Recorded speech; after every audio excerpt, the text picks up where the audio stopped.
Hi guys, how are you? Guys, welcome to all of you at my YouTube channel and आप सभी का स्वागत है students की पाठशाला में and today is class 2 for this. Class 1 हम लोगों ने कल कंडक्ट करी थी मॉर्निंग 9 to 10 के अंदर, जिसमें हम लोगों ने चैप्टर स्टार्ट किया था कस्टम के अंदर valuation and I am very sure वो चैप्टर आप लोगों को अच्छे से समझ आ गया था। और I told you yesterday itself कि हम लोग 3 चैप्टर्स का कवरेज लेंगे, that is valuation, relevant date and types of duties, because तीनों चैप्टर को मिक्स करके कई बार एक 5 मार्क्स का क्वेश्चन जो है वो आपके सामने आता है।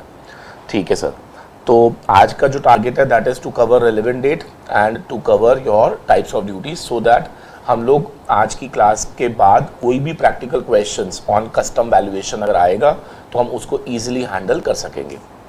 ठीक है सर, और एक वेरी इंपॉर्टेंट चीज़ कि जो भी क्वेश्चन जैसे कि मैंने कल दिया था and you people responded very well, today also I expect the same कि जो भी क्वेश्चंस मैं आपको दूंगा आपने उसको कमेंट बॉक्स में आंसर ज़रूर लिखना है। ट्रस्ट मी, मुझे बहुत अच्छा लगता है कि आप लोग जो है इस तरह से रिस्पॉन्ड करते हैं, तो डेफिनेटली मेरी एनर्जी लेवल जो होती है वो और ज़्यादा बढ़ जाती है। ठीक है सर, तो स्टार्ट करते हैं विद टुडेज़ क्लास। सो सबसे पहले हम लोग स्टार्ट करेंगे विद रेलेवेंट डेट। अब ये रेलेवेंट डेट क्या होता है 1 मिनट के लिए पहले समझते हैं, फिर उसके बाद मैं बताऊंगा रेलेवेंट डेट में पढ़ना क्या है। ठीक है, देखिए आप मुझे बताइए कि जब हम बात करते हैं अबाउट इम्पोर्ट्स, तो आप सबको मालूम है कि इम्पोर्ट जो है, सपोज़ करो ये हमारा TWI है और ये वेसल इंडिया में आ रहा है, तो क्वेश्चन है कि जब ये वेसल TWI क्रॉस करता है पहली पोजीशन, जब ये पहुंचता है पोर्ट पर पोजीशन नंबर 2, तीसरा जब ये गुड्स को अनलोड करता है पोजीशन नंबर 3, और जब आप बिल ऑफ एंट्री फाइल करते हैं पोजीशन नंबर 4। तो ये 4 पोजीशंस है मेरे पास। ठीक है, डेफिनेटली इन सब चारों पोजीशंस की जो डेट होती होगी क्या वो अलग होती होगी? बिल्कुल। TWI क्रॉस करता होगा किसी और दिन, पहुंचता होगा किसी और दिन, अनलोडिंग किसी और दिन, और आपने बिल ऑफ एंट्री भरी किसी और दिन। तो इसका मतलब हमने क्या देखा कि इस पूरे प्रोसेस में 4 अलग अलग डेज हमने देखे। ठीक है, the day when it crosses TWI, when it reaches port, when it unloaded goods and when you filed bill of entry, right. So the question is कि इन चारों डेट्स पे ऐसा पॉसिबल है कि इन गुड्स की वैल्यूएशन, असेसेबल वैल्यू, क्या ये change हो रही हो? बिल्कुल। क्या ऐसा भी पॉसिबल है कि रेट्स ऑफ ड्यूटीज़ है क्या वो इन चारों डेट्स पे डिफरेंट हो? बिल्कुल पॉसिबल है। तो अब क्वेश्चन ये है कि इनमें से कौन सी तारीख का असेसेबल वैल्यू एंड कौन सी तारीख का रेट ऑफ ड्यूटी हमें लेना है। जिस दिन TWI क्रॉस करा, या जिस दिन ये पोर्ट पे पहुंचा, या जिस दिन गुड्स अनलोड हुई, या फिर जिस दिन आपने बिल ऑफ एंट्री फाइल करी, राइट। सो अभी मुझे इन चारों में से डिसाइड करना है कि कौन सी तारीख ऐसी तारीख होगी जिसमें आपको असेसेबल वैल्यू और रेट ऑफ ड्यूटीज को पिक करना है। क्लियर है? और इसका आंसर हमें कौन देगा? Relevant date for AV and ROD, right. ठीक है सर, अब आपके कस्टम एक्ट के अंदर रेलेवेंट डेट कौन सी होती है, इसके लिए 2 सेक्शन बनाए गए हैं, सेक्शन 15 और 16, राइट। सेक्शन 15 हमें बताता है relevant date in case of imports, और सेक्शन 16 बताता है relevant date in case of exports. तो अगर आप इंपोर्टर हैं तो आपकी रेलेवेंट डेट क्या होगी, ये सेक्शन 15 बताएगा, और अगर आप एक्सपोर्टर हैं तो आपके लिए रेलेवेंट डेट कौन सी लेनी है in relation to assessable value and rate of duty, ये हमें सेक्शन 16 बताएगा। ठीक है सर, अब सेक्शन 15 ने हमें क्या बताया, ध्यान से सुनिएगा। वेरी सिंपल, देखिए जब गुड्स इंडिया में इंपोर्ट होते हैं, डेफिनेटली आपको याद होगा कि जैसे ही वो पोर्ट पे अनलोड होते हैं तो सेक्शन 46 हमने पढ़ा था, जिसमें आप बिल ऑफ एंट्री फाइल करते थे for home consumption white colour. ठीक है सर, तो जैसे ही आप वाइट कलर की बिल ऑफ एंट्री फाइल करते थे, एक तो केस वो था, दूसरा केस होता था कि आप वेयर हाउसिंग करवा देते थे, येलो कलर की एंट्री फाइल करके आप उसको पहले वेयर हाउस में लेके जाते थे, फिर वहाँ पे होम कंजम्पशन वाली ग्रीन वाली एंट्री फाइल करते थे। बिल्कुल सही। तो मेरा क्वेश्चन है, होम कंजम्पशन की बिल ऑफ एंट्रीज 2 होती थी, एक 46 में वाइट कलर और दूसरा 68 में ग्रीन कलर। ठीक है सर, अभी लॉ क्या कहता है वो ध्यान से सुनेंगे। लॉ कहते हैं कि जो लोग गुड्स को रिलीज करना चाह रहे हैं फ्रॉम द पोर्ट इटसेल्फ, अगर आप पोर्ट से ही रिलीज कराना चाह रहे हो तो डेफिनेटली आपने 46 में वाइट कलर वाली एंट्री फाइल करी होगी। बिल्कुल सही बात है। तो अब लॉ ने यहां पर क्या कहा, ध्यान से सुनेंगे कि जो लोग पोर्ट से गुड्स को होम कंजम्पशन के लिए रिलीज कराएंगे उनके लिए जो रेलेवेंट डेट ली जाएगी that will be the date when bill of entry for home consumption is filed under section 46 white colour वाली, या फिर अगर आपका गुड्स वेसल से आ रहा है तो डेट ऑफ एंट्री इनवर्ड, और अगर आपका गुड्स एयरक्राफ्ट या व्हीकल से आ रहा है तो डेट ऑफ अराइवल। मैं रिपीट करूंगा, date on which bill of entry for home consumption is filed under section 46 white colour, या फिर date of arrival in case of aircraft and vehicle, दोनों में से विच एवर इज लेटर। दोनों में से जो भी तारीख लेटर होगी वो वाली तारीख का जो भी रेलेवेंट डेट होगा वो लिया जाएगा। और अगर आप वेसल से लेके आ रहे हैं तो date of bill of entry for home consumption white colour, and यहां पर वेसल के केस में अराइवल नहीं देखते, वेसल के केस में हमें देखना होता है date of entry inward, permission to unload वाली, ठीक है ना, विच एवर इज लेटर। तो I hope so section 15 import खत्म हो गया हमारा इंपोर्ट। लेकिन यहां पर जब हमने रेलेवेंट डेट पढ़ी है उन लोगों के लिए पढ़ी जिन्होंने पोर्ट से गुड्स को रिलीज किया। तो दोबारा बताएंगे आप मुझे, रेलेवेंट डेट क्या होगी बच्चे? The date when bill of entry for home consumption is filed under section 46, या फिर date of arrival in case of aircraft and vehicle, या फिर date of entry inward in case of vessel. ये दो तारीखों में से जो भी लेटर होगी वो आपको लेना है। क्या यहां तक क्लियर है? यस। तो date of bill of entry तो इन एनी केस आपके लेफ्ट में आपने फिक्स कर दिया, राइट में कौन आएगा? अराइवल आएगा या एंट्री इनवर्ड आएगा, उसके लिए पहले कन्वीनियंस चेक कर लेना। अगर तो एयरक्राफ्ट है तो आपने क्या बोलना है? Date of arrival. व्हीकल है तो आपने क्या बोलना है? Date of arrival. वेसल है तो आपने क्या बोलना है? Date of entry inward. बस ठीक है जी, डेट फिक्स हो गई।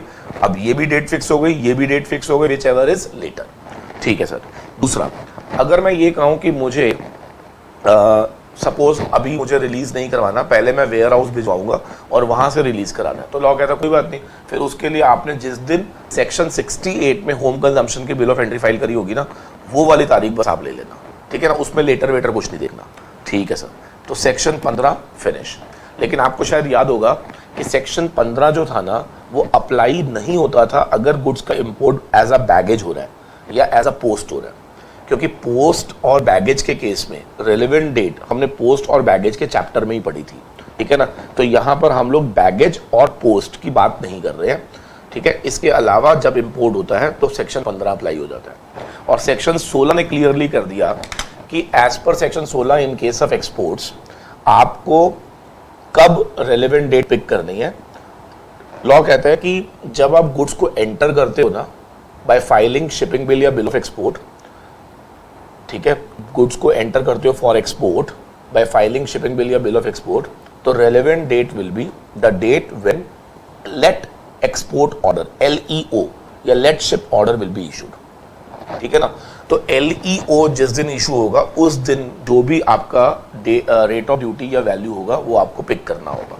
ठीक है सर, बहुत बढ़िया सर। ये रेलेवेंट डेट का चैप्टर हमारा खत्म हुआ।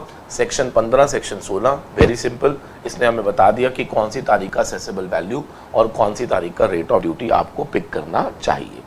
ठीक है sir. Now coming to the chapter number 3। Now valuation हमारा हो गया था, रेलेवेंट डेट मैंने करा दिया। नाउ आज जो अब हम स्टार्ट करने जा रहे हैं that is types of duties, ठीक है जी। और इसके इमीडिएटली बाद मैं आपको काफ़ी सारे प्रैक्टिकल क्वेश्चंस भी कराऊंगा आज की क्लास में। और मैंने बार बार कहा एज यूजुअल, जैसे आपने कल आंसर्स दिए आज भी आपने आंसर्स देने हैं, ठीक है। And I checked your answers, तो ऑलमोस्ट सारे आंसर्स आप लोगों ने करेक्ट बताए थे, तो मुझे बहुत अच्छा लगा कि आप लोगों ने इस तरह से पार्टिसिपेट करा। और आज भी आई वांट कि आप इसी तरह से पार्टिसिपेट करिए, आपको बहुत मज़ा आने वाला है, ठीक है। कल का चैप्टर भी मैं आपको बता रहा हूँ, कल we will be doing baggage, ठीक है ना, we will be doing baggage. समय मिलने पर अगर टाइम मिलता है तो we will be trying to do duty drawback also, ठीक है। तो कस्टम के प्रैक्टिकल वाले चैप्टर्स हम लोग वाइंड अप करेंगे, ठीक है। ठीक है sir. Types of duty start करने जा रहा हूँ, आइए देखते हैं। देखिए, जब भी इंडिया में इंपोर्ट या एक्सपोर्ट विल टेक प्लेस, एक ड्यूटी वाया कस्टम एक्ट लगती है, दैट इज कॉल्ड BCD, ठीक है जी। मैं पहले आपको चार्ट दिखा रहा हूँ कि कैसे ड्यूटीज बनाई गई है। पहली ड्यूटी है BCD, बेसिक कस्टम ड्यूटी। इसे लेवी किया जाता है via section 12 of custom act 1962। तो कस्टम एक्ट 1962 का चार्जिंग सेक्शन है सेक्शन 12, जिसमें क्लियरली लिखा हुआ है कि there shall be levied a duty known as basic custom duty on import as well as on export. इसका मतलब बीसीडी इंपोर्ट पे भी लगती है और बीसीडी एक्सपोर्ट पे भी लगती है। पहली बात, बीसीडी का जो रेट होता है that is given in custom tariff act. Custom tariff act के अंदर आपको याद होगा दो तरह के टैरिफ्स होते हैं, एक इम्पोर्ट टैरिफ होता है और एक एक्सपोर्ट टैरिफ होता है। इम्पोर्ट टैरिफ को हम शेड्यूल 1 बोलते हैं, एक्सपोर्ट टैरिफ को हम शेड्यूल 2 बोलते हैं।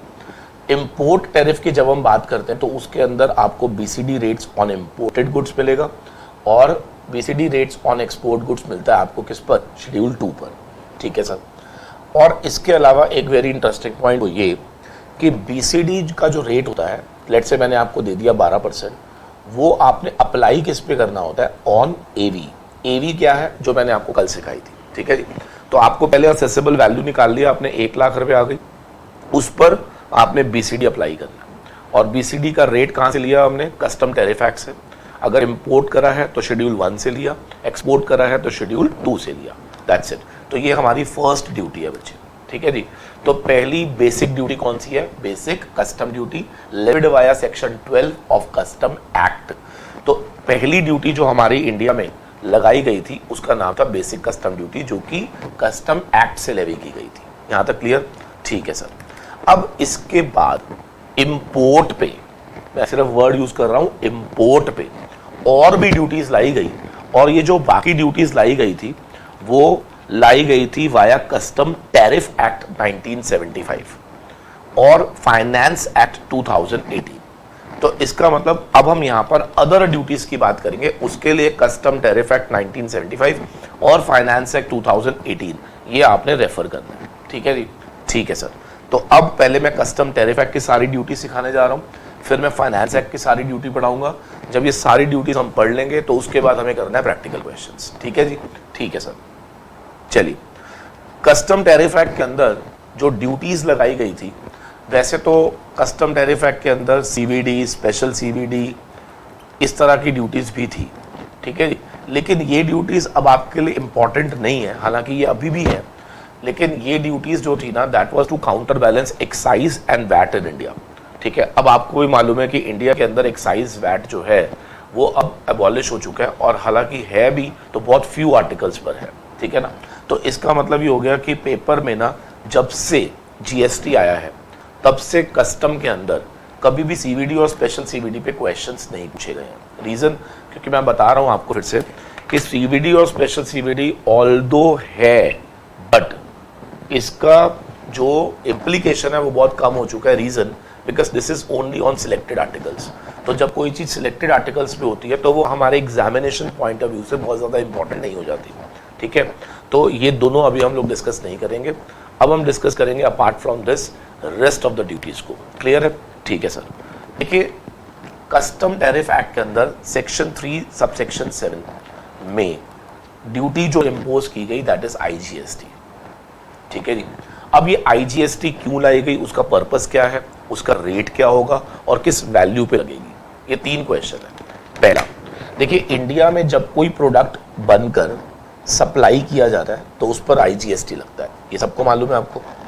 अच्छा, आपको आईजीएसटी बोलने की जरूरत नहीं है, आप बोलो जीएसटी लगता है। क्लियर है? अब वो जीएसटी आईजीएसटी लगता है या सीजीएसटी लगता है, वो डिपेंड करता है इंटर है या इंट्रा। यहां तक क्लियर? ठीक है। मैं रिपीट करूंगा, इंडिया में जब भी कोई गुड्स को बनाकर बेचा जाएगा क्या उस पर जीएसटी लगेगा? बिल्कुल। अब वो जो जीएसटी लगेगा वो आईजीएसटी भी हो सकता है इन केस ऑफ इंटर स्टेट, वो सीजीएसटी भी हो सकता है इन केस ऑफ इंट्रा स्टेट, ये हमें मालूम है। ठीक है। अब अगर कोई प्रोडक्ट बाहर से आ रहा है और अगर हम उस पर जीएसटी नहीं लगाते तो क्या इंडिया वाला जो प्रोडक्ट है क्या वो महंगा हो जाएगा? बिल्कुल। So to counter balance the effect of GST, government ने ये डिसाइड किया कि in case of imports also, जो भी इंडिया में गुड्स इंपोर्ट की जाएंगी उस पर हम लोग अप्लाई करेंगे आईजीएसटी, नंबर 1। ठीक है सर। तो section 3 subsection 7 of custom tariff act ने लेवी किया आईजीएसटी को on goods which are imported in India. ठीक है। नंबर 2, अब क्वेश्चन आया कि सर आईजीएसटी का रेट क्या होगा?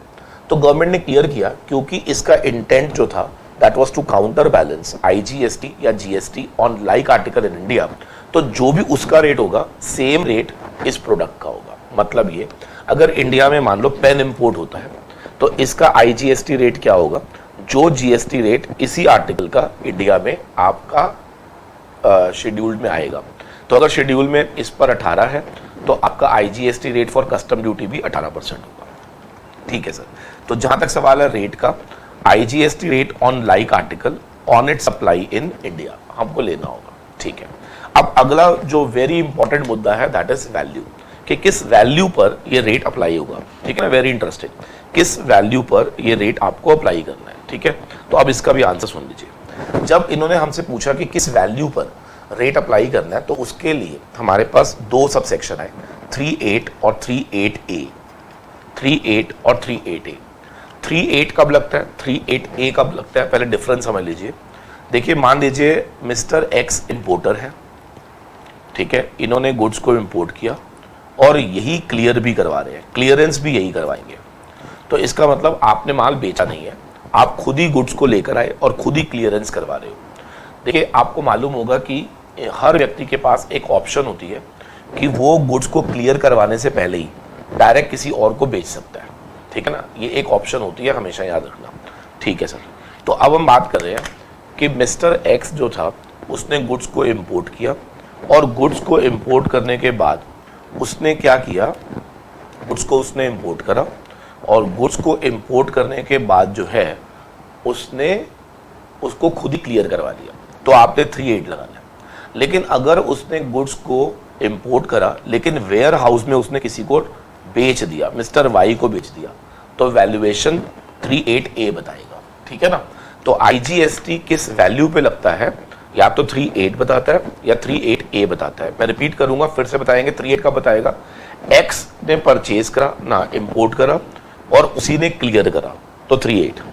एक्स ने इंडिया में इंपोर्ट करा, वेयर हाउस में रखा और वेयर हाउस में उसने वाई को बेच दिया और अब वाई क्लियर करवाएगा, तो 38A लगेगा। क्या मेरा पॉइंट क्लियर है? तो अगर होम क्लियरेंस से पहले बिक जाता है तो 38A, लेकिन अगर होम क्लियरेंस खुद ही आप कर रहे हो और उसमें बिक नहीं रहा तो 38। क्या सबको क्लियर? ठीक है, तो पहले हम 38 पे बात करेंगे। 38 कहता है कि आपको जो IGST लगाना है वो assessable value plus BCD plus any other sum chargeable on that article under any law. यानी कि कोई भी अदर ड्यूटीज अगर इंडिया में लग रही है अंडर एनी लॉ, वो भी आप प्लस कर दीजिए, except IGST and GST compensation cess. यानी कि 37 में जो IGST लग रहा है और 39 में जो GST कॉम्पनसेशन सेस लग रहा है, उसे ऐड किए बिना जो वैल्यू आएगी ना, उस पर आप GST लगाएंगे। अच्छा, तो GST किस पे लगेगा, दोबारा बता दो मुझे। Sir, AV plus BCD plus any other sum chargeable under any other act. ठीक है जी, by whatever name, safeguard duties, anti dumping duties, जो भी ड्यूटीज होंगी via levied under via any other law also, तो वो सब plus करके जो वैल्यू आएगी उस पर लगेगा IGST। क्या यहां तक क्लियर है? ठीक है। और मैंने कहा एनी अदर ड्यूटीज में तो IGST खुद भी आता है, तो मैंने कहा नहीं, except IGST and GST compensation cess, इनको छोड़कर जितनी भी ड्यूटीज हैं वो सारी AV में पहले प्लस कर लो, जो अंत में वैल्यू आएगी उस पर IGST अप्लाई कर देना। क्या सबको क्लियर है? ठीक है सर, तो हमारा 38 खत्म हो गया बेटा। अब आ जाते हैं हम 38A पे। 38A क्या कहता है कि सपोज करो कि आपने गुड्स को इंपोर्ट करा है और आपने क्या करा, आफ्टर इंपोर्टिंग द गुड्स आपने वेयर हाउसिंग में ले गए और आपने वाई को बेच दिया सारा माल, सपोज करो 20 करोड़। ठीक है, और वाई जब अब रिलीज कराने जा रहा था, एज पर रूल 38 उसकी वैल्यू आ रही थी 18 करोड़। तो अब लॉ कहता है कि अगर ये माल बीच में बिका है तो डेफिनेटली क्या हमारे पास एक ट्रांजैक्शन वैल्यू आई होगी? बिल्कुल। तो for the purpose of IGST, याद रखिएगा, for the purpose of IGST हम वैल्यू कौन सी लेंगे? ट्रांजैक्शन वैल्यू, जितने में वो बिका होगा, या फिर रूल 8 वाली वैल्यू जो हम कैलकुलेट करेंगे, विच एवर इज हायर, उस पर IGST लगेगा। अच्छा, तो एक बार पढ़ लीजिए। कहते हैं अगर गुड्स इन वेयर हाउस थे और अगर वो बिक जाते हैं before clearance for home consumption, then value for IGST will be transaction value, जितने में वो बिका होगा, या फिर वैल्यू एज पर सेक्शन 38, दोनों में से जो भी हायर होगी। क्या सबको क्लियर है? ठीक है सर, एक क्वेश्चन आया बच्चे के मन में। बच्चा कहता है सर ऐसा हो सकता है कि x ने y को, y ने z को और z ने एक a को बेच दिया और फाइनली अब a क्लियर करा रहा हो, तो सर ट्रांजैक्शन वैल्यू तो बहुत सारी आ जाएंगी। बहुत अच्छा, तो अब उसके लिए लॉ ने कह दिया इन केस अगर सारा का सारा माल या any part of their goods are sold more than once, तो फिर आपने जो ट्रांजैक्शन वैल्यू लेनी है ना वो लास्ट वाली ट्रांजैक्शन की लेनी है। तो A ने B को, B ने C को, C ने D को, तो आपने D वाली लेनी है। अच्छा सर एक क्वेश्चन और बता दो कि अगर मान लो 1000 यूनिट्स आई थी, वेयर हाउस में पड़ी है और इसमें से हमने 500 बेची है, तो क्या होगा? तो वेरी सिंपल, देखो 1000 में से 500 सोल्ड है बिल्कुल, और बाकी की 500 जो है क्या उसको आप खुद ही क्लियरेंस कराओगे? बिल्कुल। तो जिसको आप खुद क्लियर कराओगे उस पर तो 38 लगा देना, ठीक है। और जिसे आप बेच रहे थे क्या उस पर 38 या 38A, भाई ऑफकोर्स इस पे 38A लगाओ पहले तो, ठीक है। और जब 38A लगाओगे तो फिर इस पर आपने ट्रांजैक्शन वैल्यू या फिर प्रोराटा बेसिस पर क्या जो भी 38 वाली वैल्यू आएगी विच एवर इज हायर ले लेना। प्रोराटा बेसिस पर सेक्शन 38 की जो वैल्यू आएगी वो ट्रांजैक्शन वैल्यू से कंपेयर करके विच एवर इज हायर वो आप ले लीजिए, खत्म हो गया। ठीक है सर, समझ आ गया सर, ठीक है ना। तो ये हमारा हो गया बेटा। तो उम्मीद करता हूँ ये आपको क्लियर है कि इसको हमें कैसे पढ़ना था। लॉक कर दे? बिल्कुल सर। चलिए वेरी गुड। तो हमारी IGST और GST कॉम्पनसेशन सेस, इसी के साथ कस्टम टैरिफ एक्ट का 37, 38, 38A ये खत्म हो गया हमारा। अब आ जाते हैं GST कॉम्पनसेशन सेस पे। सर बिल्कुल copy pasted GST compensation cess लगाया गया to counter balance GST compensation cess levied on like article in India. Number 1, rate वही होगा, वैल्यू भी वही होगी जो 38 में लिखी है, AV plus BCD plus all other sums except IGST and GST compensation cess. और इसमें भी अगर आपने बीच में बेचा होगा तो आपको ट्रांजैक्शन वैल्यू या फिर AV plus BCD plus other duties जो भी आएगा विच एवर इज हायर उस पर लगाना है। तो मैं सिंपली बोलूँगा कि 39, 310, 310A बिल्कुल वर्ड बाय वर्ड सेम है। जहाँ जहाँ पे मैंने शब्द IGST यूज़ करा आपने उसको रिप्लेस करना है by the word GST compensation cess. बहुत बढ़िया। लीजिए हमारी कस्टम टैरिफ एक्ट की 2 इंपॉर्टेंट ड्यूटीज़ खत्म हो गई। तो कुल मिलाकर अभी तक हमने 3 ड्यूटीज़ पढ़ ली है। पहला BCD, दूसरा IGST, तीसरा GST compensation cess. Very good. Next पे आते हैं जरा। नेक्स्ट पे देखेंगे जरा, हमारे पास section 9A very important. Section 9A of custom tariff act anti dumping duty की बात करता है। It talks about anti dumping duty. इस पर हम प्रैक्टिकल क्वेश्चन भी करेंगे, ध्यान से देखिएगा। देखिए एंटी डंपिंग ड्यूटी पहले तो लगती कब है, ठीक है, फिर उस किस रेट पे लगती है ये हमें समझना है। देखिए एंटी डंपिंग ड्यूटी की जब भी बात की जाएगी ना तो पहला पॉइंट मेरा याद रखना, एंटी डंपिंग ड्यूटी का intent to protect domestic industry होता है। क्यों? अगर गवर्नमेंट को ऐसा लगा कि कुछ गुड्स को इंडिया में डंप किया जा रहा है, ठीक है, इंडिया में डंपिंग हो रही है एंड दैट डंपिंग जो इंडिया में की जा रही है उसकी वजह से there is one casual injury to the domestic industry. Casual injury हो रही है किसको बेटा? Domestic industry. तो देयर आर 2 थिंग्स। पहला, देयर मस्ट बी डंपिंग। दूसरा, due to dumping there is injury to the domestic industry. मैं रिपीट करूंगा फिर से, डंपिंग हुई है और डंपिंग की वजह से इंजरी हुई है तो ADD इंपोज हो सकता है। क्लियर? ठीक है सर। सर अब ये नहीं पता चल रहा डंपिंग क्या है। Very simple. देखिए लॉ कहता है डंपिंग का मतलब होता है कि अगर goods are thrown at a very low prices in India with an intent to capture the Indian market. अगर गुड्स को थ्रो किया जा रहा है at a low price with an intent to capture the market तो उसको बोलते हैं डंपिंग की गई है, गुड्स को डंप किया गया है। When goods are thrown at a low prices, ठीक है, नंबर 1। दूसरा, अगर ऐसा करने से इंजरी हो रही है किसको? डोमेस्टिक इंडस्ट्री को, तो फिर उस केस में ADD इंपोज किया जाएगा उन आर्टिकल्स पे। क्लियर है? ठीक है सर। अब बच्चा कहता है सर मैं कैसे चेक करूंगा कि डंपिंग हुई है या नहीं, और मैं कैसे चेक करूंगा कि इंजरी हुई है या नहीं, और अगर हुई है तो ADD कितना लगेगा ये भी बता दो। Very good. देखिए सबसे पहले हम चेक करते हैं डंपिंग हुई है या नहीं, ये कैसे चेक किया जाएगा। Very simple. सपोज करो कोई गुड्स चाइना से आ रहे हैं, ठीक है।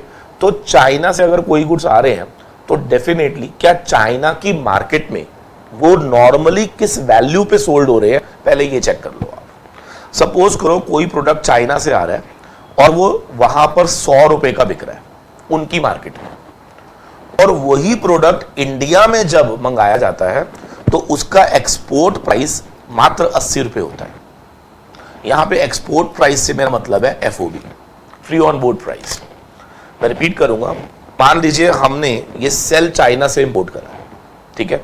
अब हमें ये पता लगाना है कि ये सेल जो है इसकी डंपिंग हुई है या नहीं। तो स्टेप नंबर 1, इस सेल का नॉर्मल प्राइस मुझे बताओ चाइना की मार्केट में कितना है। सपोज करो कि ये पेन चाइना की मार्केट में मिल रहा है, प्रिज्यूम कर लो मैंने कहा 100 रुपए का। ये सेल जो है चाइना की मार्केट में 100 रुपए का बिक रहा है, तो ये हो गई उसकी normal value. So normal value का मतलब होता है the value eight which the product is being sold by the in the country of exportation. खत्म हो गया। वही प्रोडक्ट जो कंट्री ऑफ एक्सपोर्टेशन में 100 रुपए का बिक रहा था, इंडिया में उसका एक्सपोर्ट प्राइस कितना आ रहा है, यानी कि एफओबी प्राइस कितना आ रहा है, 80 रुपए। तो इसमें क्लियर है कि 20 रुपए ये लोग सस्ता क्या भारत में फेंक रहे हैं, तो इसको बोलते हैं डंपिंग मार्जिन। क्या बोलते हैं? Dumping margin. नंबर 1, ठीक है सर। दूसरा, अब मेरा क्वेश्चन है, डंप तो हो गया इंडिया में, डंप तो कर दिया गया। तो अब मेरा क्वेश्चन है, क्या 80 रुपीज का जब वो वहां से चला तो क्या उसके अंदर इंश्योरेंस फ्रेट ऐड हुआ, CIF आ गया, फिर उसमें ड्यूटीज ऐड हुई तो उसकी लैंडिंग कॉस्ट आ गई, ठीक है जी। अब मान लीजिए वो इंडिया में लैंड कर जाता है 110 रुपए का, ठीक है जी। 80 रुपए का वहां से चला, ड्यूटीज इंश्योरेंस फ्रेट ऐड होते होते वो इंडिया में लैंड कर जाता है इंडियन मार्केट के अंदर 110 रुपए का। तो लैंडिंग कॉस्ट कैसे निकालते हैं? Accessible value that is FOB plus insurance plus freight, जो भी आएगा उस पर प्लस ड्यूटीज करोगे तो आपको मिल जाएगा क्या? Landing cost. तो इंडिया में वो लैंड कितने का हो रहा है बच्चे? 110 रुपए का, ठीक है। और सेम प्रोडक्ट का इंडिया में नॉर्मल सेलिंग प्राइस, याद रखना सेलिंग प्राइस नहीं बोला मैंने, क्या बोला है? Normal selling price. बच्चा कहता था नॉर्मल सेलिंग प्राइस क्या होता है? देखिए नॉर्मल सेलिंग प्राइस का मतलब होता है इस सेल का cost plus normal profit margin. जो भी इस सेल का कॉस्ट होगा प्लस नॉर्मल प्रॉफिट मार्जिन वो ऐड कर देंगे तो आपको मिलेगा इस पेन का नॉर्मल सेलिंग प्राइस। अब सपोज करो कि इस पेन का नॉर्मल सेलिंग प्राइस जो है ना, वो सपोज करो हम बेच पा रहे हैं मैक्सिमम, मतलब मिनिमम टू मिनिमम बोलेंगे हम यहाँ पे कि इससे कम हम बेच ही नहीं पाएंगे, दैट इज 125। अब वो कितने में लैंड कर गया? 110 में, और हम कितने का बेच रहे हैं? 125 में। तो मुझे बताओ हम कंपीट ही नहीं कर पा रहे। तो इसका मतलब ये हो गया कि अगर ये लैंड कर जाता है 110 रुपए में और मैं इसको बेच पा रहा हूं 125 में, तो क्या ये तो मुझे इजीली डिफीट करके पेल देगा? बिल्कुल। तो इसका मतलब ये हो गया कि यहां पर मुझे 15 रुपए की इंजरी हो रही है। 15 रुपए की क्या हो रही है? इंजरी। तो 125 is the normal selling price minus landing cost 110। तो क्या 15 रुपए की मेरी क्या हो रही है? इंजरी। अब गवर्नमेंट को हम रिक्वेस्ट कर रहे हैं कि भैया हमें इस इंजरी से बचाओ। तो गवर्नमेंट कहती है ओके फाइन, हम एंटी डंपिंग ड्यूटी लगाएंगे विद एन इंटेंट कि हम आपकी इंजरी को बचाएंगे। तो इसका मतलब एंटी डंपिंग ड्यूटी कितनी लगती है? जितनी आपकी इंजरी होती है, जितनी आपकी क्या होती है? इंजरी। अब इंजरी कितनी है बच्चे? 15 रुपए। तो क्या ADD 15 रुपए पर आर्टिकल लग जाएगा? ठीक है। लेकिन अब लॉ कहता है कि हम 15 रुपए इंजरी के लिए आपको अलाउ तो करेंगे, लेकिन अगर डंपिंग ही 5 रुपए की हुई है तो फिर नो डाउट आपको इंजरी 15 रुपए की है, लेकिन ड्यू टू डंपिंग 15 नहीं है, सिर्फ 5 है। तो क्या हम मैक्सिमम डंपिंग मार्जिन अप्लाई कर सकते हैं? सर मैं क्या कह रहा हूं, प्लीज एक बार सुन लीजिए। गवर्नमेंट का जो मेन यहां पर मोटिव है आपको इंजरी से बचाना है, तो इसका मतलब ADD is equal to injury margin होता है। यहां तक समझ आता है। लेकिन अब लॉ कहता है कि हम तेरी सारी इंजरी का ठेका नहीं लेंगे, हम तेरी उस इंजरी का ठेका लेंगे जो ड्यू टू डंपिंग हुई है। पहली बात।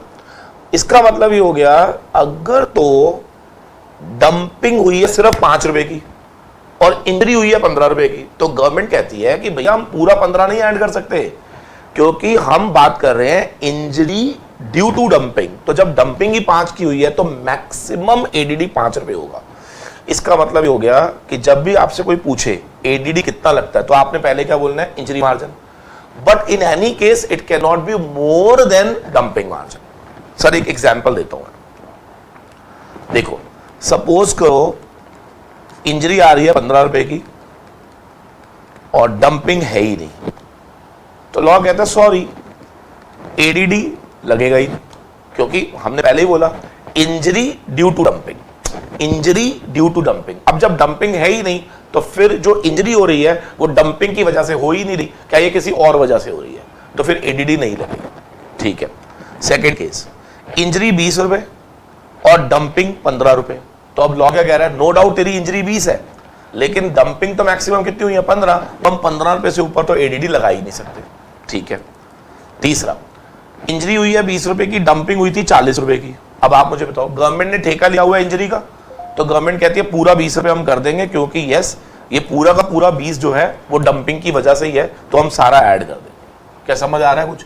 यस सर समझ आ गया। इसका मतलब फोकस मेरा किस पे है, इंजरी पे, but in any case injury can not be more than dumping. तो सर इसका क्रक्स बता देता हूं क्या है, एडीडी जो है वो इन दोनों का लोअर होता है, खत्म।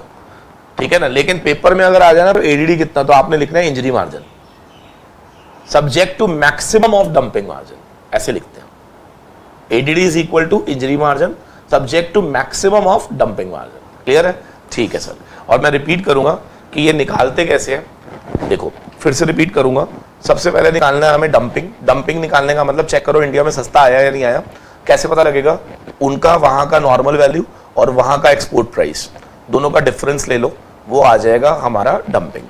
अगर वो एक्सपोर्ट सस्ते में कर रहा है as compare to their normal value, तो इसका मतलब डंपिंग हुई है, खत्म हो गया।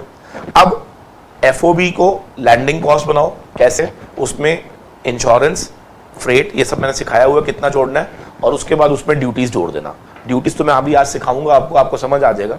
जब सब जोड़ देंगे तो आपको मिल जाएगा लैंडिंग कॉस्ट।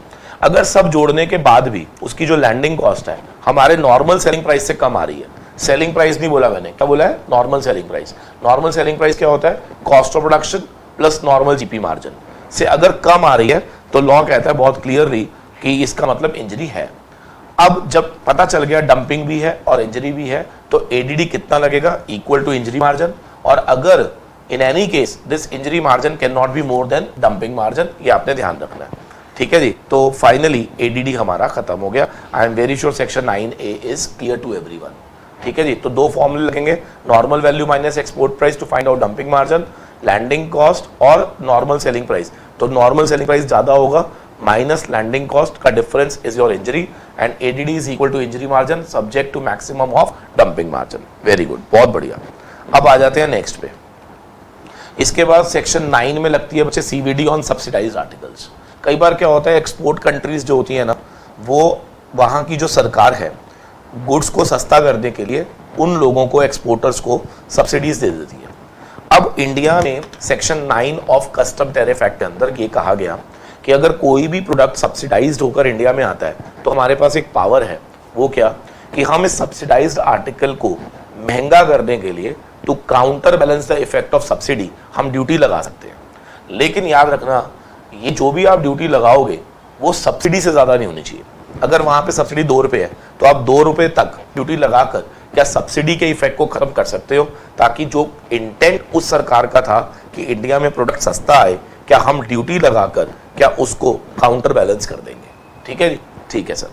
इसके बाद आ जाता है बच्चे हमारे पास section 8B of custom tariff act के अंदर safeguard duties. Safeguard duties India में क्यों लगती हैं वो मैं आपको बता देता हूँ। कहते हैं जब भी भारत में किसी भी चीज का इंक्रीज्ड क्वांटिटी में इंपोर्ट होता पाया जाएगा तो डेफिनेटली इंडिया के डोमेस्टिक इंडस्ट्री को सेफगार्ड करने के लिए हम एक सेफगार्ड ड्यूटीज को इंपोज करेंगे। तो सेफगार्ड ड्यूटी इंपोज की जाती है वाया सेक्शन 8B, जो कि कब लगती है बच्चे? जब किसी भी प्रोडक्ट का भारत में इंपोर्ट होता पाया गया इन इंक्रीज्ड क्वांटिटी, तो उसको रोकने के लिए गवर्नमेंट इंपोज करती है safeguard duty via section 8B of custom tariff act. ठीक है सर। अब यहां पर बस हमें एक पॉइंट पढ़ना है कि गवर्नमेंट ने यहां पर क्लियर किया कि सेफगार्ड ड्यूटीज हम 2 केसेस में नहीं लगाएंगे। पहला, अगर कोई आर्टिकल ओरिजिनेट हो रहा होगा किसी एक डेवलपिंग कंट्री से, जैसे मान लीजिए एक आर्टिकल है पेन, वो 20 कंट्रीज से आ रहा है, ठीक है ना, तो जब एडीडी लगेगी ना तो 20 कंट्री पे लग जाएगी, ध्यान रखना, क्योंकि ये आर्टिकल स्पेसिफिक होती है। पेन पे अगर लग गई ना तो पेन कहीं से भी आ रहा हो डेफिनेटली उस पर सेफगार्ड लगा देंगे ये, ठीक है ना, चाहे वो यूएस से आ रहा हो, चाहे चाइना से आ रहा हो, चाहे वो नेपाल से आ रहा हो। यहां तक क्लियर? ठीक है। लेकिन अब गवर्नमेंट ने ना इसमें 2 एक्सेप्शंस बनाई है। गवर्नमेंट कहती है मान लो उन 20 कंट्री में से कोई एक डेवलपिंग कंट्री थी, ठीक है ना, किस उन 20 कंट्री में से, यानी कि मान लो ये पेन इंडिया में 20 कंट्री से इंपोर्ट हुआ, उनमें से कोई एक क्या थी, डेवलपिंग कंट्री थी। तो अब गवर्नमेंट कहती है कि उस डेवलपिंग कंट्री पे जो इंपोर्ट आया है ना, उस पर हम सेफगार्ड ड्यूटी नहीं लगाएंगे। कब? अगर उस डेवलपिंग कंट्री का जो शेयर था टोटल इंपोर्ट का डज नॉट एक्सीड 3%, मतलब मैक्सिमम 3% तक अगर उस कंट्री का शेयर है तो हम उस कंट्री पे सेफगार्ड ड्यूटी नहीं लगाएंगे। मैं रिपीट करूंगा, दोबारा सुन लो। यहां पर हम सेफगार्ड ड्यूटी 20 कंट्री की नहीं छोड़ रहे, सिर्फ उस डेवलपिंग कंट्री से जो माल आया है उस पर हम सेफगार्ड नहीं लगाएंगे, प्रोवाइडेड अगर उसका share of import total import का मैक्सिमम 3% होना चाहिए। इसका मतलब अगर मैंने 100 पेन इंपोर्ट करे और एक डेवलपिंग कंट्री ने सिर्फ 2 पेन दिए हैं मुझे, वैसे तो ये जो आंसर में आपको वैसे 100 पेन नहीं होता, वैल्यू की टर्म्स में देखते हैं हम, तो टोटल इंपोर्ट का मैक्सिमम 3% अगर किसी एक कंट्री से आ रहा होगा, डेवलपिंग होनी चाहिए वो, तो उस कंट्री पर हम सेफगार्ड ड्यूटी इंपोज नहीं करेंगे, ये क्लियर किया गया। और अगर मैं ये कहूं कि सर 20 में से 4 कंट्री डेवलपिंग थी तो उसके लिए सेकंड पॉइंट पढ़ना है। अगर वो आर्टिकल ओरिजिनेट हो रहा होगा from more than 1 developing country तो चारों पे नहीं लगाएंगे। कंडीशन सुन लीजिए, ईच शेयर लेस देन 3 होना चाहिए और उनका सबका मिलाकर 9 से अधिक नहीं होना चाहिए, सबका 9 से कम 3 से कम होना चाहिए और सबका एग्रीगेट करके 9 से ज्यादा नहीं होना चाहिए। ये दोनों बातें आपको साथ में पैरेलल में लेके चलनी है। क्या यहां तक क्लियर है? तो इसको बोलते सेफगार्ड ड्यूटी, सेक्शन 8B। तो सेफगार्ड ड्यूटी इंपोज की जाती है for any article which is India में इंपोर्ट की जा रही है इन इंक्रीज्ड क्वांटिटी, नंबर 1। और इसमें आपको छूट मिल सकती है कब? नंबर 1, अगर वो किसी एक डेवलपिंग कंट्री से आ रही है, अगर उसका शेयर 3% से ज्यादा ना हो, और अगर वो 1 से ज्यादा आ रही है तो 2 कंडीशन है, सबका शेयर 3 से कम होना चाहिए और उनका मिलाकर 9 से ऊपर ना हो। क्लियर है सर? अब आ जाती है लास्ट ड्यूटी, सेक्शन 6। ये कस्टम टैरिफ एक्ट की ड्यूटीज खत्म हो जाएंगी। प्रोटेक्टिव ड्यूटीज, याद रखना, प्रोटेक्टिव ड्यूटी नाम से ही क्लियर है। गवर्नमेंट अगर चाहे, अगर उसको ऐसा लगता है कि किसी भी प्रोडक्ट का इंडिया में इंपोर्ट हमारी डोमेस्टिक इंडस्ट्री को हार्म पहुंचा रहा है, तो in order to protect its domestic industry ये लोग एक ड्यूटी लगा देते हैं, that is called protective duty. Rate भी ये खुद ही बताएंगे उस समय, ठीक है। आपने नोटिस किया होगा ADD, safeguard duties, subsidise articles या फिर प्रोटेक्टिव ड्यूटीज, इनके रेट्स नहीं दिए होंगे क्योंकि ये नोटिफाइड किए जाते हैं। और प्रोटेक्टिव ड्यूटी का जो भी रेट बताया जाएगा उसको अप्लाई कर दिया जाएगा। आवाज मारो कैसे कहते हैं उसको, सेम एज बीसीडी माना जाएगा, as if it is given in first schedule. और इसका मतलब जब मैं ये लाइन बोलता हूँ कि उसको बीसीडी माना जाएगा तो इसका मतलब वो चार्ज किस पे होगा? एवी पे। क्लियर है? तो अगर प्रोटेक्टिव ड्यूटी दी हुई है 2%, तो आपने 2% सेम एज बीसीडी, बीसीडी किस पे लगती है? एवी पे। तो प्रोटेक्टिव ड्यूटी भी आप किस पे लगा देना? एवी पे, क्योंकि उसको ट्रीट कर लिया जाता है as if it is BCD. Clear है? ठीक है सर। लो जी, हमारा कस्टम टैरिफ एक्ट की सारी ड्यूटीज हो गई खत्म। उम्मीद करता हूं ये हमें क्लियर हो गई है। ठीक है सर, ठीक है। अच्छा, कुछ बच्चे को ऐसा तो नहीं लग रहा फास्ट है? एक्चुअली में आप समझ सकते हो इट्स अ रिविजन क्लास, और अगर मैं सेम उतना ही टाइम लूंगा जितना मैंने नॉर्मल क्लास में लिया तो फिर ये यूजलेस हो जाएगा। ठीक है, तो इसीलिए मैंने आपसे कहा था कि मेरी क्लास से पहले आई वांट कि आप एक बारी ओवरव्यू करें, सो दैट आप मेरे पेस को पकड़ें और हम कम से कम समय में ज़्यादा से ज़्यादा कवरेज करें। तभी जाके हम लोगों को एहसास होगा कि यस, हम लोगों ने कवरेज भी पूरा कर लिया और हमने टाइम भी बहुत कम लिया। ठीक है ना? ठीक है सर। अब आ जाते हैं बच्चे ड्यूटीज़ वाया फाइनेंस एक्ट 2018। बस ये 2 ड्यूटीज़ मैं आपको और पढ़ाऊंगा, मेरा टाइप्स ऑफ ड्यूटीज़ खत्म। इसके बाद हम करेंगे कुछ प्रैक्टिकल क्वेश्चंस। तो आज की क्लास हमारी फिर संपन्न होगी और आई एम वेरी श्योर जो भी क्वेश्चन मैं आपसे पूछूंगा उसके आंसर फिर आप मुझे कमेंट बॉक्स में जरूर दोगे। ठीक है जी? ठीक है सर। आइए सबसे पहले ड्यूटी पकड़ते हैं SWS, social welfare surcharge. India में SWS को इंट्रोड्यूस किया गया और ये SWS जो इंट्रोड्यूस किया गया था ये वाया फाइनेंस एक्ट 2018 इंट्रोड्यूस किया गया था, ठीक है। और इंटेंट क्या था, देखिए कोई भी जब सेस लाया जाता है या सरचार्ज लाया जाता है तो उसका कोई इंटेंट होता है, पर्पस होता है। तो SWS का जो इंटेंट था वो ये था कि सरकार को फंड चाहिए था इंडिया में एजुकेशन के लिए, हेल्थ के लिए और सोशल सिक्योरिटीज के लिए। तो in order to finance education, health and social securities, government ने ये डिसाइड किया कि हम SWS नाम से एक सरचार्ज इंडिया में लेकर आएंगे जिसे हम ड्यूटी ऑफ कस्टम की तरह चार्ज करेंगे, ठीक है सर। अब इसका रेट इन्होंने फिक्स कर दिया है 10%। इसका मतलब SWS के लिए आपको कस्टम टैरिफ एक्ट में कहीं पर भी रेट देखने की जरूरत नहीं है, it is fixed as 10%। But कुछ आर्टिकल्स ऐसे हैं जिस पर SWS का रेट इज 3%। और वो कौन से आर्टिकल्स हैं? Petrol, diesel, gold, silver. तो ये इन्होंने एक नोटिफिकेशन के थ्रू गवर्नमेंट ने 10% का जो SWS का रेट था उसे क्या कर दिया, 3% कर दिया ऑन सिलेक्टेड आर्टिकल्स, ठीक है सर। अब ये याद रखना है कि SWS लेवी सिर्फ इंपोर्ट पे होता है, एक्सपोर्ट पे नहीं होता बेटा, ठीक है। अब ये 10% किस वैल्यू पे लगेगा, ये क्वेश्चन आ गया। तो अब इन्होंने क्या बोला, जितनी भी ड्यूटीज होती हैं पहले वो लिख लेते हैं, BCD anti dumping duty, anti subsidized duty, safeguard duty, any other duty, SWS, IGST, GST compensation cess. तो अब पूछा गया कि इनमें से कौन सी ड्यूटी है जिस पर SWS लगेगा। तो इसको उन्होंने क्लियर कर दिया कि BCD पे तो लगेगा, ADD पे नहीं लगेगा, एंटी सब्सिडाइज पे नहीं लगेगा, सेफगार्ड पे नहीं लगेगा। अगर इसके अलावा कोई अदर ड्यूटी होगी तो उस पर लग जाएगा। पहले यहां तक क्लियर है, ठीक है। लेकिन एनी अदर ड्यूटी में क्या IGST भी आ गया और खुद SWS भी आ गया, तो फिर उन्होंने बाद में SWS को खुद ही बाहर कर दिया, ठीक है।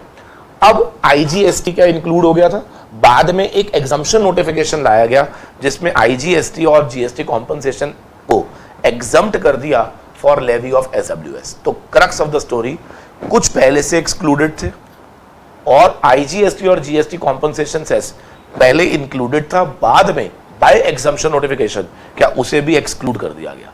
तो क्रक्स ऑफ द स्टोरी यही है कि आज अगर कोई मुझसे पूछता है कि SWS किस पे लगता है तो मैं क्या बोलता हूं, BCD plus any other duty. अब एनी अदर ड्यूटी में याद रखना ये ड्यूटीज अभी भी नहीं आएंगी। कौन कौन सी?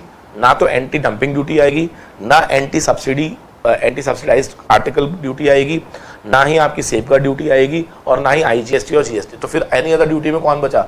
सर वैसे तो आपको दिखेगी नहीं कुछ भी, क्योंकि एनी अदर ड्यूटी में आपको याद होगा जब मैंने चैप्टर स्टार्ट किया था तो मैंने कहा था कि इंडिया में आज भी कुछ चीज़ों पे CVD लगता है, तो एनी अदर ड्यूटी CVD में आ जाएगी, स्पेशल CVD आ जाएगी, तो उसको भी हम ऐड कर देंगे। क्लियर है या नहीं? तो मेरा पॉइंट समझ लीजिए, इसके अलावा कोई भी ड्यूटी अगर आपको किसी भी नाम से दिख जाए तो वो प्लस कर देना BCD में, तब जाके SWS निकालना। लेकिन मैं बार बार बोल रहा हूँ आपको दिखेगा नहीं, तो 99.99% SWS क्या हम BCD पे ही लगा रहे होंगे, क्योंकि एनी अदर ड्यूटी आपको दिखनी नहीं है। एनी अदर ड्यूटी में यही आपको दिखनी थी और ये सारी या तो एक्सक्लूडेड है या एग्जम्प्टेड है। क्लियर है? ठीक है सर, बहुत बढ़िया। तो SWS किस पे लगेगा, कैसे लगेगा, ये हमने पढ़ लिया। अब एक ड्यूटी और लाई गई, एक सेस लाया गया, RIC, रोड इंफ्रास्ट्रक्चर सेस। अब कोई भी सेस, मैंने पहले ही बोला, या सरचार्ज क्यों लाया जाता है, किसी स्पेसिफाइड पर्पस के लिए। इसका नाम ही क्लियर है, रोड इंफ्रास्ट्रक्चर सेस का मतलब एक ऐसा सेस जिसका ऑब्जेक्टिव टू फाइनेंस इंडिया के अंदर रोड एंड इंफ्रास्ट्रक्चर को था, ठीक है सर। अब मुद्दा था ये लगता किस पर है? सर ये लगेगा जब इंडिया में हाई स्पीड डीजल या मोटर स्पिरिट यानी कि पेट्रोल का इंपोर्ट किया जाएगा। और ये कितना लगेगा? सर जिन्होंने पुरानी बुक्स है उन्होंने 8 रुपये पर लीटर लिखा होगा, अब ये 9 रुपये पर लीटर हो गया, 1 रुपया बढ़ गया इसके अंदर, ठीक है जी। और पर्पस क्या है? To finance infra and projects. Value चाहिए नहीं, बताओ क्यों? सर 9 रुपये पर लीटर है, अगर इंडिया में 1000 लीटर पेट्रोल आएगा तो क्या ये 9000 हो जाएगा? 1 लाख लीटर आएगा तो या ये 9 लाख हो जाएगा? सिंपल। 9 रुपये पर लीटर आपने RIC इम्पोज करना है, बस ध्यान रखो। पहले ये कितना था? 8 रुपये। तो जितने लोगों के पास पुरानी बुक्स है, ठीक है, उनको आप एक बार चेक कर लीजिएगा, आपकी बुक्स में 8 रुपये आ रहा होगा, but now it is 9 rupees per litre, ठीक है सर। लीजिए बच्चे, सारी ड्यूटीज हमने पढ़ ली, almost everything clear now. I am very sure ये चैप्टर आपको समझ आ गया है, ठीक है sir. Now let's start with some practical questions. अब जब मैं प्रैक्टिकल क्वेश्चन कराऊंगा तो मैं तीनों चैप्टर्स को मर्ज कर दूंगा, valuation, relevant date and types of duties. ठीक है ना, आई वांट कि आप लोग कोशिश करेंगे जो क्वेश्चन मैं एंड में दूं आपने आंसर जरूर देना है बेटा, सो दैट हमें ऐसा लगे कि यस ये जो क्लासेस हम ले रहे हैं इसका बहुत फ़ायदा हो रहा है, सो दैट इसको हम कंटिन्यू करें और बहुत और ज़्यादा एक्साइटमेंट के साथ कंटिन्यू करें और बहुत ज़्यादा मेहनत करें इस पर, ताकि आप लोगों को बहुत बेनिफिट हो। क्लियर है? ठीक है, बट मैंने बार बार बोला ये सब चीज़ें 2 वे होती हैं, 1 वे नहीं होती। मैं हार्डवर्क करूँगा definitely, at the same time I want आप लोग भी मुझे रिवर्ट करो, तब जाके मज़ा आएगा। और डेफिनेटली अगर हम दोनों मिल जाएंगे तो ये पेपर तो समझ लो गया, इस पेपर की तो वाट लग जाएगी। क्लियर है? ठीक है sir, let's start now. Question number 1, goods imported in India by vessel. देखिए कन्वेंस बहुत इंपॉर्टेंट होती है, ये याद रखना। क्यों इंपॉर्टेंट होती है? क्योंकि आपको मालूम है कि एयर के केस में प्रॉब्लम होती है, वैल्यूएशन में मैंने पढ़ाया था कि उसका फ्रेट जो होता है उसमें आपको चेक करना होता है, लेकिन अगर वेसल या व्हीकल है तो फिर थोड़ा सा आप रिलैक्स कर सकते हो।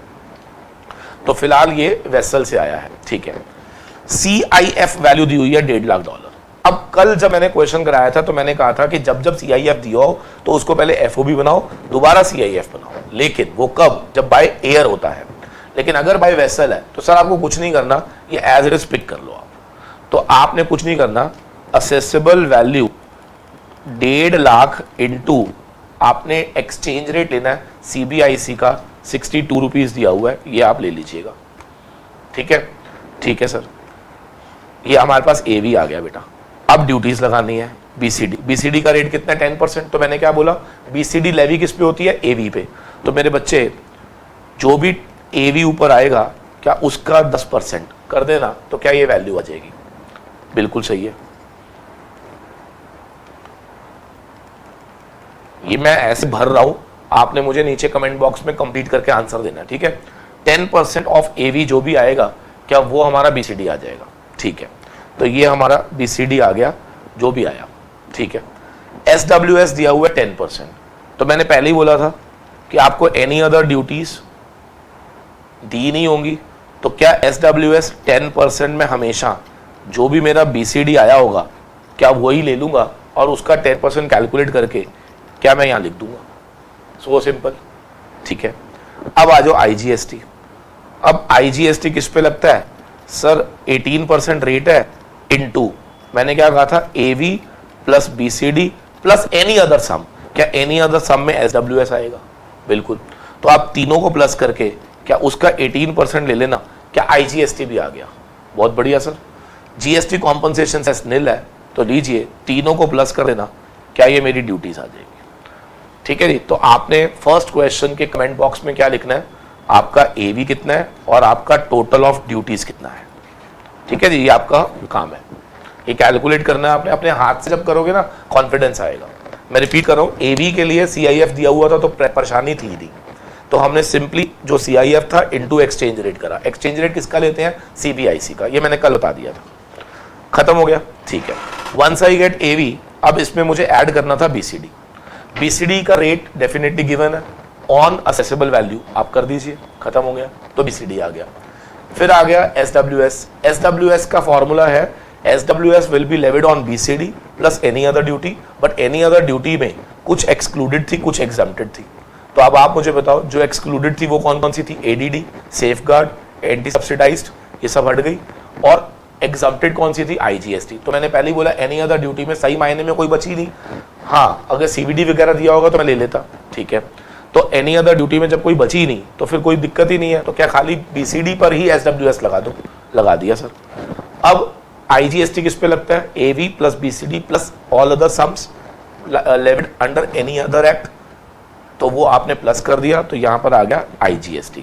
सम करेंगे तो आपको मिल जाएगा ड्यूटीज, और AV आपने सेपरेटली निकाला हुआ है। ठीक है जी, बहुत बढ़िया। Coming to question number 2 now. ठीक है, चलो। X लिमिटेड इंपोर्ट करता है एन इक्विपमेंट बाय एयर। तो यहां आपने कान खड़े कर लो, क्योंकि मैंने पहले ही बोला जब बाय एयर हो रहा हो तो आपको रुकना है। CIF वैल्यू दिया तो और कान खड़े कर लो। क्यों? क्योंकि बाय एयर है, और अगर CIF दिया है तो स्टेप नंबर 1 क्या मुझे पहले FOB निकालना पड़ेगा? बिल्कुल सर। कैसे निकलेगा? सर याद करो, मैंने क्या कहा था कि जब भी CIF दिया हो पहले माइनस इंश्योरेंस माइनस फ्रेट करके क्या पहले वापस एफओबी पे आओ, फिर दोबारा इंश्योरेंस और फ्रेट प्लस करके क्या इसको वापस सीआईएफ बना दो। तो एक बार ही पीछे जाओ, फिर एक बार आगे आओ। ठीक है सर, अब देखते हैं जरा। सीआईएफ कितना दिया हुआ है? $6,000। इंश्योरेंस कितना है सर? 1800। और फ्रेट कितना है? 1200। तो ये माइनस करके क्या $3000 आ गया? ठीक है, यहाँ पे 3000 वापस लिखो, इंश्योरेंस 1200 ना, इंश्योरेंस 1800। अब आप फ्रेट बताओ कितना होगा? सर 20% से ऊपर हो नहीं सकता, तो 600। तो क्या ये 5400 आ जाएगा? मेरे ख्याल से कोई प्रॉब्लम नहीं है। एयर के केस में पहले वापस एफओबी बनाओ, फिर वापस सीआईएफ लेकर आओ। मैंने यहाँ पे फ्रेट 600 क्यों लिया? मैंने आपको बता दिया था कि इन केस अगर आप इंडिया में इंपोर्ट करते हैं बाय एयर, तो cost of transportation, handling, loading unloading can not be more then 20% of FOB. अगर वो एक्चुअल अमाउंट 20% से ज़्यादा भी पे करा है, तो वैल्यूएशन के लिए हम मैक्सिमम 20 ही प्लस करते हैं। तो 3000 का 20% जब हम निकालते हैं तो 600 होता है। तो हमने 600 या 1200 whichever is lower, definitely 600 plus कर दिया, तो ये हमारे पास आ गया। क्या यहाँ तक क्लियर है? ठीक है, तो हमारे पास सीआईएफ निकल आया। अब उसने बोला एक्स लिमिटेड ने स्पेंड करा 56,000 रुपये for development work in India on above equipment. तो ये जो इक्विपमेंट इंपोर्ट किया था उस पर डेवलपमेंट चार्जेस हमने पे करे। तो बच्चा कहता है सर आपने रूल 10(2)B में पढ़ाया था, 10(1)B में पढ़ाया था कि कोई भी engineering work, development work, art work conducted, तो उसको हम ऐड कर देते हैं। लेकिन आपने ढंग से नहीं पढ़ा, उसमें मैंने लिखवाया था engineering work, development work, art work conducted elsewhere in India, तो ही ऐड होता है। लेकिन ये तो कहाँ पे खर्च हुआ है? इन इंडिया खर्च हुआ है, तो ये नहीं ले गया। Very good sir. अब सीआईएफ आ गया मेरा, यहाँ तक क्लियर। अब आप मुझे बता दीजिए क्या सीआईएफ आया है $5400, क्या इनटू हम कर देंगे सीबीआईसी का रेट 60, ये हमारे पास आ जाएगी असेसेबल वैल्यू। आपने निकालनी है बेटा। असेसेबल वैल्यू आने के बाद आपने बताना है बीसीडी कितना होगा, एसडब्ल्यूएस कितना होगा, आईजीएसटी कितना होगा, सेस इग्नोर करना है। कर लेंगे आप? बोलो, खुद ही करना है आपने। बीसीडी का रेट मुझे गिवन है 10%, वो मैं लगाऊंगा एवी पे, और एसडब्ल्यूएस 10% वो मैं लगाऊंगा बीसीडी पे, और आईजीएसटी 12% वो मैं अप्लाई करूंगा एवी प्लस बीसीडी प्लस एसडब्ल्यूएस पे। ठीक है जी, फिनिश। तो मेरे ख्याल से कोई प्रॉब्लम नहीं है। क्वेश्चन नंबर 2 हमें समझ आ गया है, इसको हम लॉक कर देते हैं। ठीक है, इसका आंसर आपने मुझे नीचे बताना है कि फाइनली आपका आंसर क्या आया। ठीक है सर, बहुत बढ़िया सर, बड़ा मज़ा आ रहा है क्योंकि हमारे 3 चैप्टर इतने बड़े बड़े कवर हो गए। आपको मालूम है कस्टम के अंदर valuation, relevant date, types of duties, बहुत बड़े बड़े चैप्टर्स हैं, और हमने देखे 1-1 घंटे की 2 क्लासेस के अंदर पूरा अच्छे से डेप्थ में कवर करा दिया है, मैंने कुछ भी छुड़ाया नहीं है। ठीक है सर, अब नेक्स्ट देखेंगे question number 3। Compute accessible value and duty, दोनों निकालनी है हमें। आइए स्टार्ट करते हैं। इंडिया में मशीन इंपोर्ट की जा रही है, इसकी cost at factory of exporter दी हुई है 20,000। कुछ याद आ रहा है? कल मैंने कुछ बताया था, फैक्ट्री ऑफ एक्सपोर्टर पे के फैक्ट्री का एक्स फैक्ट्री प्राइस दिया हुआ है 20,000, बट मैंने क्या कहा, पहले मुझे एफओपी चाहिए। तो फैक्ट्री से पोर्ट ऑफ शिपमेंट का ट्रांसपोर्टेशन और लोडिंग और हैंडलिंग चार्जेस सब ऐड करके क्या पहले एफओपी निकलेगा। तो transport charges from exporter two port of shipment add करो, हैंडलिंग चार्जेस ऐड करो। तो मेरा क्वेश्चन है, ये लोडिंग है बेटा, लोडिंग चार्जेस है, ठीक है ना। तो क्या मैं तीनों को प्लस कर दूं तो क्या $20,850 क्या मेरा एफओबी निकल आएगा? क्योंकि जब तक एफओबी नहीं आया तब तक हम लोग आगे बढ़ ही नहीं सकते। ठीक है सर, अब आगे बढ़ते हैं जरा। Freight charges from exporting country to India. Sir अगर क्वेश्चन में कन्वेंस का नाम नहीं बताया गया तो मैं इसको डेफिनेटली एयर तो नहीं बोलूंगा, और अगर मैं एयर नहीं बोलूंगा तो मैं 20% ध्यान भी नहीं रखूंगा। क्या मैं सारा ले लूंगा? बिल्कुल। Buying commission paid by importer लेते ही नहीं है। ठीक है जी, अच्छा यहां तक क्लियर है? ठीक है। और इंश्योरेंस नहीं बताई गई। अच्छा, क्वेश्चन साइलेंट हो तो भी लेनी होती है, ये मानते हुए कि अनसर्टेनेबल होगी। तो क्या 1.125% ऑफ एफओबी प्राइस क्या इंश्योरेंस ले लोगे? बिल्कुल सही है। ठीक है, बाइंग कमीशन मैंने छोड़ दी, बाकी सब हमने ले लिया। तो क्या ये सारा आंसर डॉलर में आ गया? बिल्कुल। अब इसको आप मल्टीप्लाई करो विद एक्सचेंज रेट। मेरे ख्याल से एक्सचेंज रेट मिसिंग है क्वेश्चन में, नहीं दिया हुआ है। एक्सचेंज रेट से मल्टीप्लाई करना है। अब एक्सचेंज रेट के लिए आओ देखो जरा, अच्छा बच्चा कह रहा है सर ये क्यों नहीं आप ऐड कर रहे? सर ये INR में दिए हुए ना, जब कोई चीज INR में दी होती है तो पहले उसको INR में लेकर आओ इंडियन रुपीस में, उसके बाद हम देखेंगे ऐड होगा या नहीं, ठीक है ना। तो अब इंडियन रुपीस में आने के लिए क्या चाहिए? Exchange rate.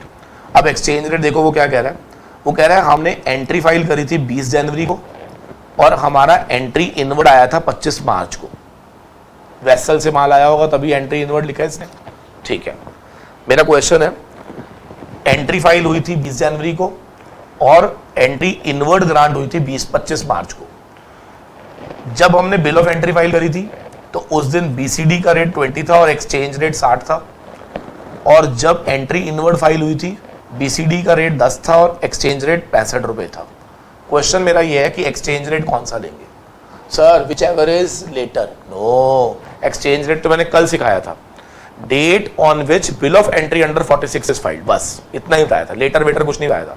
तो 46 की एंट्री 20 जनवरी को फाइल्ड हुई थी, तो याद रखना एक्सचेंज रेट तो 60 लगेगा। इसका मतलब क्या हम यहां पर जो भी ऐड करके आया क्या इंटू 60 कर देंगे? कर दूं क्या मैं आपको? रुको मैं करा ही देता हूं आपको। FOB प्राइस $20,850, ठीक है। Add freight, add insurance,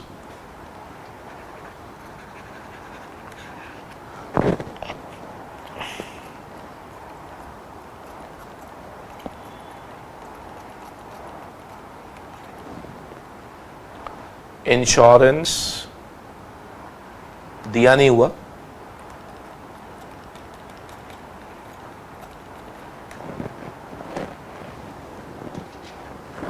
solve कर लीजिए।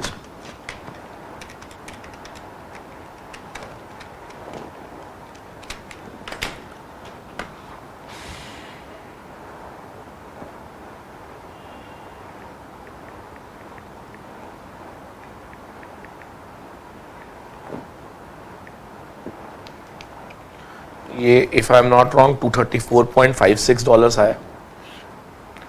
CIF निकाल लीजिए।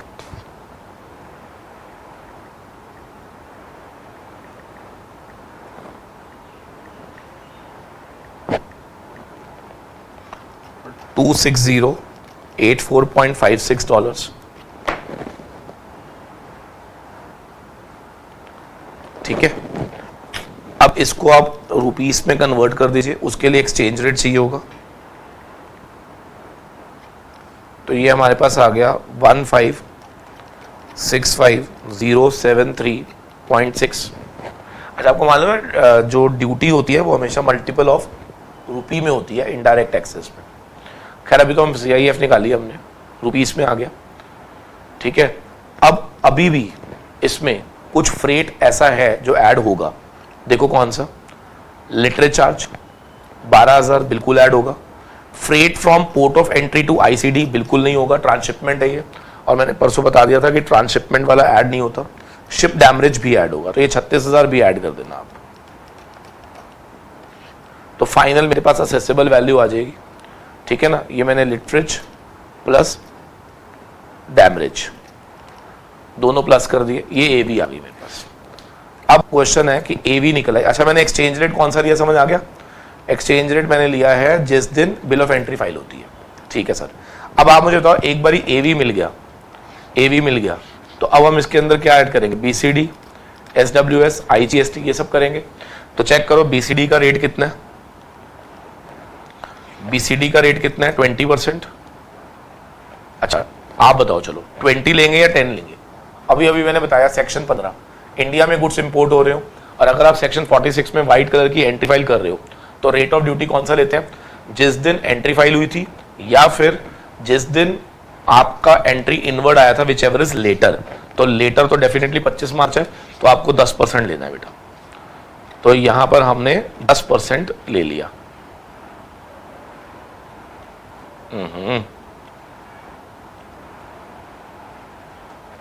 ठीक है जी, ये 10% ले लेना ऑफ AV। अच्छा क्वेश्चन में SWS दिया नहीं हुआ, ठीक है। अब आपको ना यहाँ पे नोट लिखना होगा, अगर SWS नहीं दिया हुआ ना तो आप लिख सकते हैं वी आर इग्नोरिंग SWS, ठीक है। हालांकि SWS ऑलमोस्ट ऑल आर्टिकल्स पे लगता है, बट उसमें एक नोटिफिकेशन में लिस्ट भी है कि जिन पर SWS नहीं लगेगा, ठीक है। तो इसलिए अगर नहीं दिया हुआ तो आप इग्नोर कर सकते हो नीचे, लेकिन नोट जरूर डाल देना। दिया होगा तो फिर तो कोई दिक्कत ही नहीं है, क्या वो हम BCD पे चार्ज कर लेंगे। IGST कितना है बेटा 12%, तो ये भी मेरे ख्याल से आपसे हो जाएगा। IGST यहाँ पे मैंने इग्नोर कर दिया, नीचे लिख दूंगा, नोट डाल दूंगा मैं, और 12% ऑफ AV प्लस BCD, बस इतना ही लेंगे, और कोई ड्यूटी है नहीं, खत्म ये भी, ठीक है बेटा। ठीक है सर, तो उम्मीद करता हूँ क्वेश्चन नंबर 3 भी हमारा क्लियर हो चुका है। अब आएंगे बच्चे क्वेश्चन नंबर 4, ठीक है। फोर्थ क्वेश्चन आज की क्लास का लास्ट क्वेश्चन है, ठीक है। ध्यान से देखना, ये आपने ही करना है, मैं नहीं कराऊंगा, आप करके दिखाएंगे मुझे, ठीक है।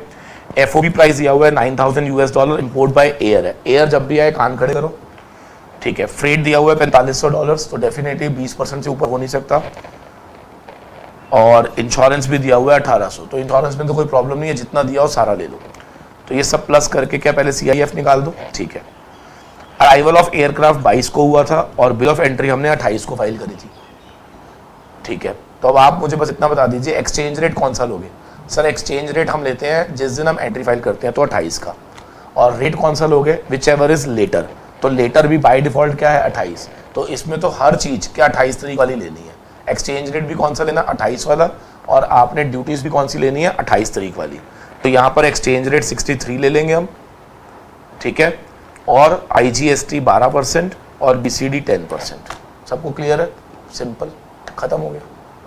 इसको आप सॉल्व करिए, you will get your answer. आपको समझ आया ना मैंने क्या बोला। एक्सचेंज रेट कौन सा लेते हैं सर, जिस दिन एंट्री फाइल होती है 46 की, खत्म। और रेट कौन सा लेते हैं, अराइवल, या क्योंकि एयरक्राफ्ट का केस है तो अराइवल लेंगे, वेसल होता तो एंट्री इनवर्ट बोलता मैं, अराइवल या date of bill of entry whichever is later. तो 22 और 28 में लेटर कौन है 28, क्लियर है, ठीक है सर, बहुत बढ़िया। तो आपने ये क्वेश्चन सॉल्व करके भी मुझे असेसेबल वैल्यू और कस्टम ड्यूटी ये दोनों देने हैं, क्या सबको क्लियर। चलिए जी, बहुत बढ़िया। आई एम वेरी श्योर आपको बहुत मज़ा आ रहा होगा। अगर अच्छा लगे तो नीचे लिख दिया करो, मेरे को बड़ा अच्छा लगता है आपके, मैं सारे कमेंट पढ़ता हूँ और मुझे वो कमेंट पढ़ के बहुत एनर्जी मिलती है और मेरा मन करता है कि मैं आपको और बेहतर और ज़्यादा पढ़ाऊँ, ठीक है। तो अच्छा लगे तो बता दिया करो यार, ठीक है। चलो अच्छा, अब एक इंटरेस्टिंग चीज़ क्या है, कल की क्लास। सर कल की क्लास मैंने बता दिया है, मैं बैगेज कराऊंगा, साथ में मैं आपको ड्यूटी ड्रॉबैक भी कोशिश करूंगा विद प्रैक्टिकल क्वेश्चंस ऑल्सो, ठीक है। तो आप लोगों ने ये रिवाइज करके तब मेरे साथ बैठना है, सो दैट हम लोगों को इसका बेनिफिट मिल सके, ठीक है। Thank you very much, God bless you all, stay tune, don't forget to answer the questions जो मैंने आपसे पूछे हैं, right. Thanks a lot, God bless you all. चलिए।